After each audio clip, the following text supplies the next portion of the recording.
आप सभी का स्टडी सक्सेस की 95 चैनल पर स्वागत है। यदि चैनल पर नए हो तो चैनल को सब्सक्राइब करने के बाद नोटिफिकेशन बेल आइकॉन को जरूर प्रेस करें, जिससे कि हमारी आने वाली प्रत्येक क्लास का नोटिफिकेशन आप तक सबसे पहले पहुंच सके। तो डियर स्टूडेंट्स, आज की साइंस की क्लास बिना समय वेस्ट किए स्टार्ट करते हैं।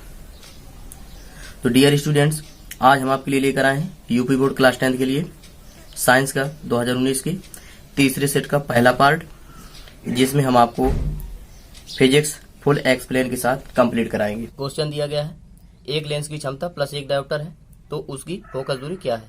ऑप्शन है 50 सेंटीमीटर, 100 सेंटीमीटर, 25 सेंटीमीटर और 20 सेंटीमीटर।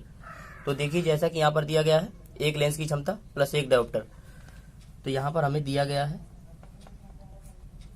दिया है P बराबर एक डायोप्टर और हमें निकालना है फोकस दूरी यानी एफ का मान। तो P और एफ के बीच में जो संबंध होता है P बराबर होता है 1/f। P बराबर 1/f। तो यहाँ पर एफ का मान हमारा मीटर में होता है, तो P बराबर आ जाएगा 1/f मीटर। तो यहाँ पर एफ का मान मीटर में होगा। और यदि हमें यहाँ पर मीटर से सेंटीमीटर में चेंज करना है, तब यहाँ पर P बराबर 1/f करके ऊपर 100 का गुणा करा देना होगा, तब यह मान जो निकलेगा एफ का सेंटीमीटर में निकल आएगा। तो अब आगे देखिए, यहाँ पर जो P का मान दिया गया था एक डायोप्टर, तो एक रख देंगे बराबर 1/f और गुणे ऊपर 100 था तो 100 का 100 बना रहेगा, बट एक करके अब कैंची गुणा करा देंगे। तो f का गुणा 1 से होगा तो आ जाएगा f बराबर 1 का गुणा 1 से होगा, तो इस प्रकार से आ जाएगा हमारा 100। तो इस प्रकार से f बराबर आ जाएगा हमारा 100 सेंटीमीटर। नेक्स्ट क्वेश्चन है, स्पष्ट दृष्टि की न्यूनतम दूरी है। ऑप्शन है 25 मीटर, दूसरा है 2.5 सेंटीमीटर, तीसरा है 25 सेंटीमीटर, चौथा है 2.5 मीटर। तो देखिए, स्पष्ट दृष्टि की न्यूनतम दूरी 25 सेंटीमीटर होती है, इसलिए इसका ऑप्शन हो जाएगा तीसरा ऑप्शन सही हो जाएगा, यानी खा का तीसरा 25 सेंटीमीटर। नेक्स्ट क्वेश्चन है, लघु पथन के समय परिपथ में वैद्युत धारा का मान। लघु पथन के समय, तो देखिए ऑप्शन है शून्य, यानी ऑप्शन 1 है शून्य हो जाता है, दूसरा बहुत अधिक बढ़ जाता है, तीसरा परिवर्तित नहीं होता है, चौथा निरंतर परिवर्तित होता है। तो देखिए, लघु पथन के समय परिपथ में जो वैद्युत धारा का मान होता है बहुत अधिक बढ़ जाता है, क्योंकि परिपथ लघु पथन का मतलब होता है छोटा, यानी जो हमारा परिपथ जो होता है बहुत छोटा होता है लघु पथन। और यदि परिपथ हमारा छोटा होगा तब वहां पर प्रतिरोध का मान कम होगा, और यदि प्रतिरोध का मान कम होगा तब वैद्युत धारा का मान अधिक होगा, क्योंकि प्रतिरोध वैद्युत धारा के जस्ट अपोजिट होता है। तो इसलिए इस लघु पथन यानी छोटे परिपथ में वैद्युत धारा का मान बहुत अधिक होगा, यानी बहुत अधिक बढ़ जाता है। तो इसलिए इसका ऑप्शन गा का दूसरा सही हो जाएगा, बहुत अधिक बढ़ जाता है। नेक्स्ट क्वेश्चन है, ओम के नियम के अनुसार विभवांतर व धारा के बीच ग्राफ होगा। तो ओम के नियम के अनुसार विभवांतर तथा धारा के बीच जो ग्राफ बनता है, ऑप्शन है सरल रेखा, दूसरा है वृत्त, तीसरा है अर्धवृत्त, चौथा है लगातार दिशा बदलती रेखा। तो इसका ऑप्शन हो जाएगा सरल रेखा, क्योंकि ओम के नियम के अनुसार विभवांतर तथा धारा के बीच ग्राफ एक सरल रेखा बनता है, तो इसलिए इसका ऑप्शन हो जाएगा सरल रेखा। नेक्स्ट क्वेश्चन दिया है, प्रकाश वायु से 1.50 अपूर्णांक की कांच की प्लेट में प्रवेश करता है। कांच में प्रकाश की चाल क्या है, और निर्वात में प्रकाश की चाल 3 × 10⁸ मीटर प्रति सेकेंड है। तो हमें कांच में प्रकाश की चाल ज्ञात करना है। तो देखिए, यहाँ पर जो दिया गया है निर्वात में प्रकाश की चाल यानी C का मान दिया गया है 3 × 10⁸ मीटर प्रति सेकेंड, और अपवर्तनांक n का मान है 1.5, और हमें कांच में प्रकाश की चाल ज्ञात करना है, यानी V और सापेक्ष में G ज्ञात करना है। तो देखिए, यहाँ पर C एंड V के बीच में जो संबंध होता है n बराबर होता है C/V। तो जैसा कि n का मान दिया है 1.5, तो यहाँ पर 1.5 रख दिया जाएगा, और C का मान जो दिया गया है 3 × 10⁸, और यहाँ पर जो V का मान हमें निकालना है। तो V का मान निकालने के लिए यहाँ पर बटे 1 करके कैंची गुणा कराएंगे, तो V का गुणा हो जाएगा 1.5 से, और 1 का गुणा 3 × 10⁸ से। तो यहाँ पर 1.5 का गुणा जैसे ही यहाँ पर 1.5 का गुणा V से कराएंगे तो आ जाएगा 1.5 V बराबर 3 × 10⁸। तो यहाँ पर जो V है तो V बराबर आ जाएगा हमारा 3, और यहाँ पर 3 के नीचे आ जाएगा हमारा 3/1.5 और गुणे 10⁸। तो अब हम क्या कर सकते हैं कि यहाँ से जो दशमलव है, तो यहाँ पर यदि दशमलव नीचे रहता है तो 0 ऊपर जाता है, यदि ऊपर दशमलव होता है तो नीचे 0 आता है। तो यहाँ पर नीचे दशमलव था 1 अंक बाद, तो हमने 1 0 ऊपर बढ़ा दिया। अब इसको यहाँ ये बन गया 30, ये बन गया 15। अब 15 दूना 30, यानी इसको डिवाइड कर देंगे तो 15 दूना 30 हो जाएगा। तो यहाँ से आ जाएगा हमारा v बराबर, यानी 15 दूना 30 तो 2, यानी v बराबर आ जाएगा 2 गुणे 10 की घाते 8 और मीटर प्रति सेकंड, क्योंकि चाल का मात्रक मीटर प्रति सेकंड होता है। तो यही इसका आंसर हो जाएगा। नेक्स्ट क्वेश्चन है, किसी नेत्र की समंजन क्षमता से क्या अभिप्राय है। तो देखिए, लेंस की क्षमता जिसके कारण वह अपनी फोकस दूरी को समायोजित कर लेता है, नेत्र की समंजन क्षमता कहलाती है। नेक्स्ट क्वेश्चन है, किसी विद्युत बल्ब के तंतु में 0.5 एम्पियर की धारा 10 मिनट तक प्रवाहित होती है और परिपथ में प्रवाहित वैद्युत आवेश की गणना कीजिए। तो देखिए, यहाँ पर जो दिया है यहाँ पर वैद्युत धारा का मान I बराबर 0.5 एम्पियर और समय बराबर दिया है 10 मिनट। तो मिनट को चेंज कर लेंगे हम सेकेंड में, क्योंकि 1 मिनट बराबर होता है 60 सेकेंड, इसलिए 10 मिनट में हो जाएगा 10 का गुणा 60 से, तो यहाँ पर आ जाएगा यानी 600 सेकेंड। अब हमें निकालना है प्रवाहित विद्युत आवेश यानी Q। तो यहाँ पर Q और I और यहाँ पर समय जो दिया है समय यानी T, तो Q I T के बीच में जो संबंध होता है Q बराबर होता है I T। तो यहाँ पर हमें Q का मान निकालना है, यानी कि प्रवाहित विद्युत आवेश का मान निकालना है। तो यहाँ पर आवेश का मान निकालने के लिए जिसका मात्रक यहाँ पर कूलम्ब होता है, तो Q बराबर और I का मान यहाँ पर जो दिया है यानी कि 0.5 एम्पियर, तो 0.5 रख देंगे और समय दिया है हमें 600 सेकंड, तो 600 रख देंगे। और यहाँ पर 1 अंक बाद दशमलव लगा है यहाँ पर, यानी कि 1 अंक बाद दशमलव लगा है, तो इस 1 दशमलव से ये 0 हमारा कैंसिल हो जाएगा। तो यहाँ पर बचेगा हमारा Q बराबर 5 और 5 का गुणा करना है 60 में।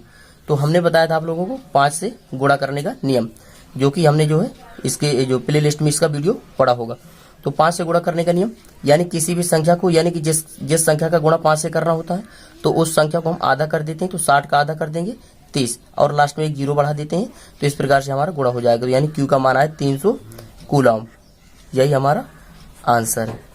नेक्स्ट क्वेश्चन दिया है, किसी अवतल लेंस की फोकस दूरी 15 सेंटीमीटर है। वस्तु को लेंस से कितनी दूरी पर रखें कि उसका प्रतिबिंब लेंस से 10 सेंटीमीटर दूरी पर बने और लेंस द्वारा उत्पन्न आवर्धन भी ज्ञात कीजिए। तो देखिए, अवतल लेंस की जो फोकस दूरी है, हमेशा अवतल लेंस की फोकस दूरी ऋणात्मक रहती है, यानी ऐप का मान जो भी होगा हमारा ऋणात्मक होगा। और वस्तु को लेंस से कितनी दूरी पर रखें कि उसका प्रतिबिंब लेंस से 10 सेंटीमीटर दूरी पर बने, यानी उसका प्रतिबिंब जो है 10 सेंटीमीटर दूरी पर बन रहा है। तो यहाँ पर अवतल लेंस में प्रतिबिंब की, यहाँ पर जो प्रतिबिंब की दूरी है उसका मान भी ऋणात्मक होगा। तो यहाँ पर जो दिया है हमें, यानी कि जो दिया गया है सवाल में हमें दिया है फोकस दूरी ऐप बराबर -15 सेंटीमीटर हो जाएगी और यहाँ पर प्रतिबिंब की जो दूरी है V बराबर -10 सेंटीमीटर। और हमें निकालना है यहाँ पर यानी वस्तु की दूरी, तो U का मान निकालना है और साथ में हमें आवर्धन भी ज्ञात करना है, यानी इसकी आवर्धन क्षमता भी ज्ञात करना है। तो लेंस सूत्र से इसको ज्ञात करेंगे, क्योंकि यहाँ पर जो है अवतल लेंस की बात की गई है, तो अवतल लेंस है इसलिए यहाँ पर लेंस का सूत्र लगेगा। तो लेंस और दर्पण के सूत्र में यह डिफरेंस होता है कि जो लेंस और दर्पण दोनों का सूत्र सेम होता है। डिफरेंस केवल इतना होता है कि लेंस के सूत्र में माइनस होता है और दर्पण के सूत्र में प्लस होता है। तो लेंस का सूत्र हम यहाँ पर लगाएंगे 1/f बराबर 1/v माइनस 1/u। तो यहाँ पर 1/f की जगह 1 रख देंगे और यहाँ पर f जो दिया है, f का मान है 15, तो माइनस का 15 रख दिया जाएगा। 1/v का मान दिया माइनस का 10, तो 10 रख देंगे और यहाँ पर माइनस का हो जाएगा 1/u। तो इस प्रकार से अब हमें निकालना है 1/u का मान। तो यहाँ पर माइनस 1/u को पक्षांतर करेंगे तो ये आ जाएगा प्लस में हो जाएगा 1/u बराबर माइनस का 1/10 अपनी जगह रहेगा। और यहाँ जो लिखा हुआ है कि माइनस का 1/15, ये उस साइड पक्षांतर हो जाएगा, तो प्लस का 1/15 हो जाएगा। अब यहाँ से 1/u का 1/u ज्यों का त्यों रख देंगे बराबर। अब इन दोनों का हम एलसीएम लेंगे, तो 15-10 का जो एलसीएम होगा यहाँ से हो जाएगा हमारा 15 दूना 30, तो एलसीएम आ जाएगा हमारा 30। तो एलसीएम कर दिया हमने, 15-10 का एलसीएम आएगा 30। तो देखिए एलसीएम किस प्रकार से निकाला जाता है, यानी कि एलसीएम निकालने के लिए हम सबसे पहले यह देखते हैं कि सबसे बड़ी संख्या कौन सी है, और सबसे बड़ी संख्या को, यानी कि सबसे बड़ी संख्या में फिर शेष जितनी भी छोटी संख्या होती हैं उन सभी छोटी संख्याओं से बड़ी संख्या में भाग करके देखा जाता है। यदि छोटी संख्या से बड़ी संख्या में पूरा भाग चला जाएगा तो वही हमारा एलसीएम हो जाएगा।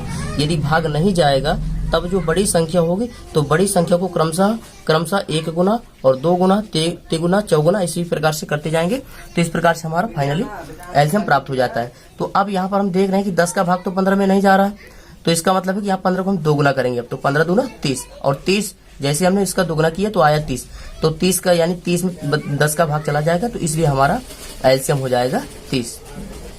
अब 10 से भाग करेंगे तो 10 या 30 आ जाएगा 3 और 15 दूना 30, तो प्लस का हो जाएगा 2। तो यहाँ से आ जाएगा हमारा 1/u बराबर -3 में से +2 चला जाएगा तो बचेगा -1 और नीचे 30 लिखा है तो 30 का 30 लिखा रहेगा। तो इसलिए अब यहाँ से हम इसको कैंची गुणा कराएंगे तो आ जाएगा, यानी u का गुणा -1 से होगा तो माइनस का u और 30 का गुणा 1 से हो जाएगा तो आ जाएगा हमारा 30। और इस प्रकार से u बराबर आ जाएगा हमारा -30 और यहाँ पर मात्रक हो जाएगा इसका सेंटीमीटर। अब इसका आवर्धन ज्ञात करते हैं। तो आवर्धन यानी कि आवर्धन m बराबर होता है, आवर्धन m बराबर होता है v/u। तो v का मान दिया है यहाँ पर -10 और u का मान हमने अभी निकाला है जो कि दिया है -30। तो इस प्रकार से रख दिया जाएगा और माइनस से माइनस कैंसिल हो जाएगा, 0 से 0 कट जाएगा। तो इस प्रकार से आ जाएगा आवर्धन 1/3 और यही हमारा आंसर है। नेक्स्ट क्वेश्चन है 3 का अथवा। निकट दृष्टि दोष से आप क्या समझते हैं और इसे किस तरह दूर किया जा सकता है? स्पष्ट किरण आरेख से समझाइए। इसका उत्तर सेट 1 बीजे के उत्तर 2 का में देखें और वीडियो आपको प्लेलिस्ट में जाकर मिल जाएगी। नेक्स्ट क्वेश्चन है किसी एल लंबाई तथा ए अनुप्रस्थ परिच्छेद के तार का प्रतिरोध 4 ओम है। इसी पदार्थ के किसी अन्य तार का प्रतिरोध क्या होगा जिसकी लंबाई L/2 तथा अनुप्रस्थ परिच्छेद का क्षेत्रफल 2a है। तो यहाँ पर दिया गया है कि किसी L लंबाई तथा A अनुप्रस्थ परिच्छेद के तार का प्रतिरोध 4 ओम है और इसी पदार्थ के किसी अन्य तार का प्रतिरोध क्या होगा यदि इसकी लंबाई L/2 तथा अनुप्रस्थ परिच्छेद का क्षेत्रफल 2a है।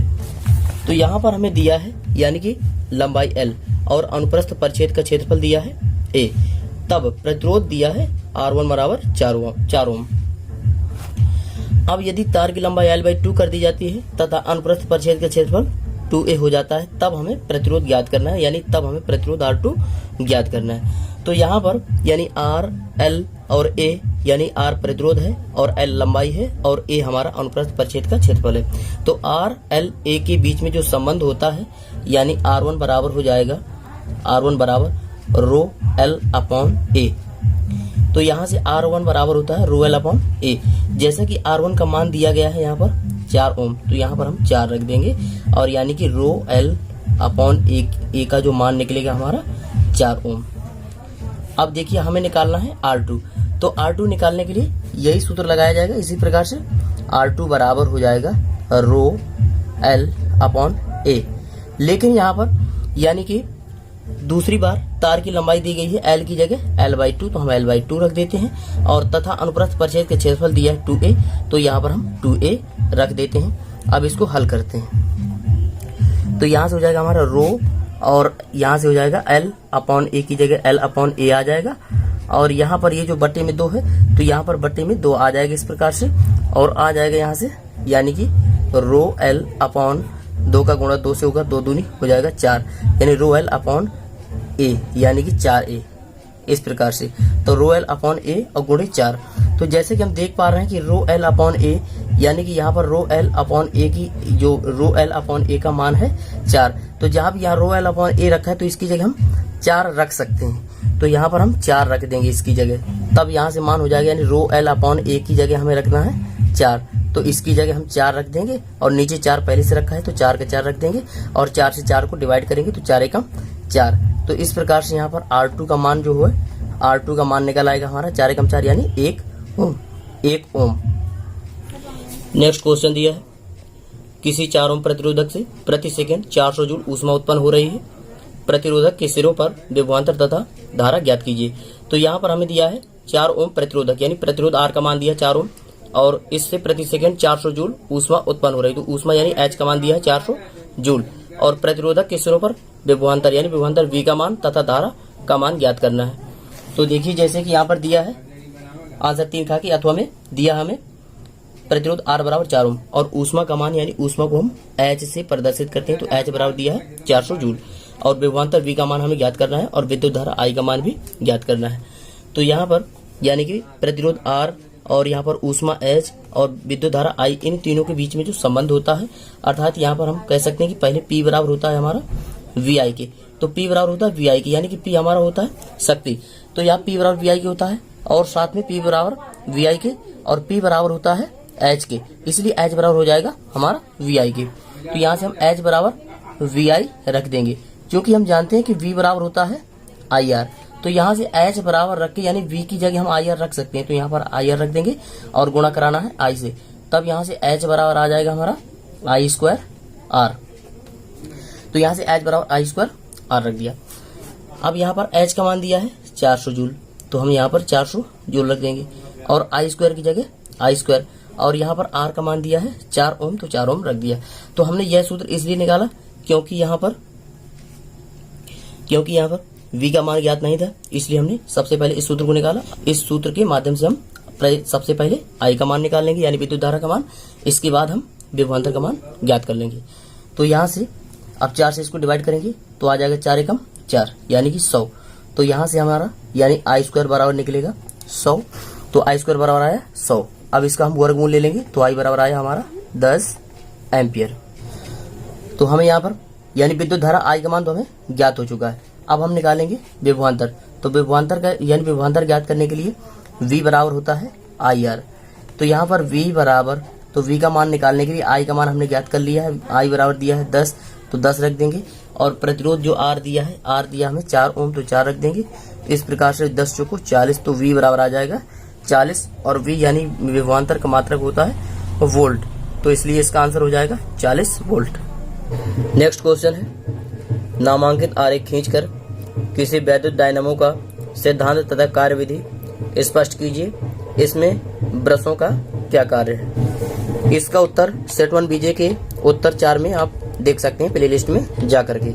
नेक्स्ट क्वेश्चन दिया आंसर 4 का, अथवा परिपथ में ज्ञात कीजिए। नंबर 1 तुल्य प्रतिरोध, दूसरा परिपथ में कुल धारा, और तीसरा A व B बिंदुओं के बीच विभवांतर।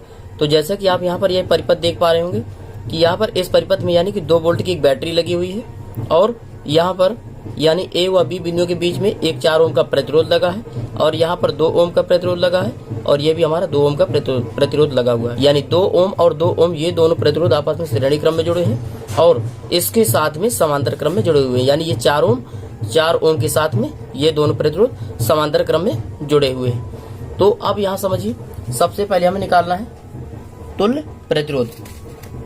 तो तुल्य प्रतिरोध यानी इस परिपथ का कुल तुल्य प्रतिरोध ज्ञात करने के लिए, इस परिपथ का कुल तुल्य प्रतिरोध ज्ञात करने के लिए सबसे पहले हम यहाँ पर यानी कि इन दोनों प्रतिरोधों को श्रेणी क्रम में जोड़ देते हैं और इसके यानी इस प्रतिरोध के साथ में हम समांतर क्रम में जोड़ देंगे। तो इस प्रकार से इस परिपथ का कुल तुल्य प्रतिरोध ज्ञात हो जाएगा। तो यहाँ पर यह मान लीजिए कि ये हमारा ये R1 दिया है, R1 2 ओम है, और R2 2 ओम है, और यहाँ पर ये जो दिया है R3 दिया है हमारा 4 ओम। तो सबसे पहले हम पर यानी R1 व R2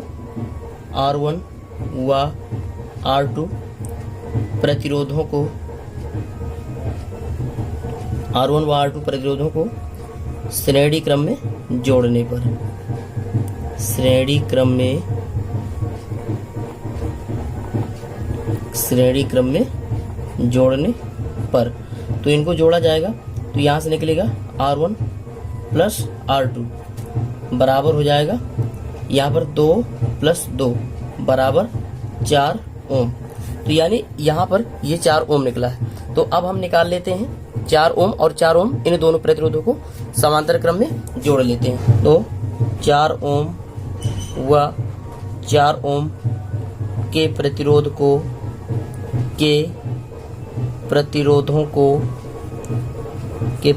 को समांतर क्रम में जोड़ने पर क्योंकि यहाँ पर समांतर क्रम संयोजन का जो सूत्र होता है 1/r बराबर होता है 1/r1 प्लस 1/r2 के। तो यहाँ से यानी कि 1/r बराबर 1/r1 प्लस 1/r2। तो अब मान लीजिए कि यहाँ पर जो R1 है हमारा 4 ओम है, तो यहाँ पर रख दीजिए 1/4 और प्लस 1/R2 यहाँ पर 1/4। तो यहाँ पर इन दोनों का हर बराबर है, तो इसलिए यहाँ पर हर जब बराबर होता है तो 4 का 4 ज्यों का त्यों रहेगा और ऊपर वाली संख्याएं जुड़ जाएंगी, तो 1 हो जाएगा 2। तो इस प्रकार से यहाँ पर आ जाएगा, यानी कि 2/4, यानी 2 से भाग करेंगे तो 2 दूनी 4, तो 1/2 आ जाएगा। इसलिए अब यहाँ से 1/R बराबर हो जाएगा 1/2, और इन दोनों का कैंची गुणा कराया जाएगा, तब यहाँ से हमारा R बराबर निकलेगा 2 ओम। अब हमें ज्ञात करना है परिपथ में कुल धारा।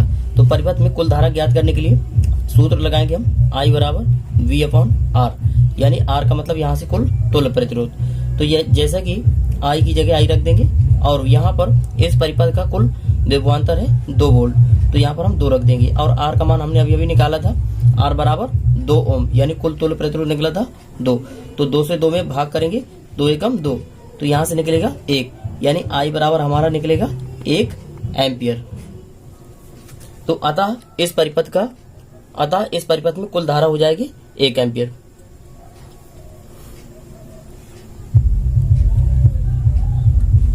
अब हमें ज्ञात करना है बिंदु A व बिंदु B के बीच, यानी इन दोनों बिंदुओं के बीच कुल विभवांतर ज्ञात करना है कि बिंदु A व बिंदु B के बीच विभवांतर कितना है। तो बिंदु A व बिंदु B के बीच में विभवांतर ज्ञात करने के लिए यहाँ पर जो धारा का मान होगा, धारा का मान परिवर्तित हो जाएगा, क्योंकि समांतर क्रम संयोजन में, क्योंकि यहाँ पर ये दोनों, यानी ये प्रतिरोध और ये दोनों प्रतिरोध आपस में समांतर क्रम में संयोजित हैं। तो समांतर क्रम संयोजन में यहाँ पर यानी कि जो विभवांतर का मान है वो नहीं बदला करता है, इसलिए हमारा यानी कि V यानी वोल्टेज हमारा वही रहेगा, V बराबर हो जाएगा 2 वोल्ट।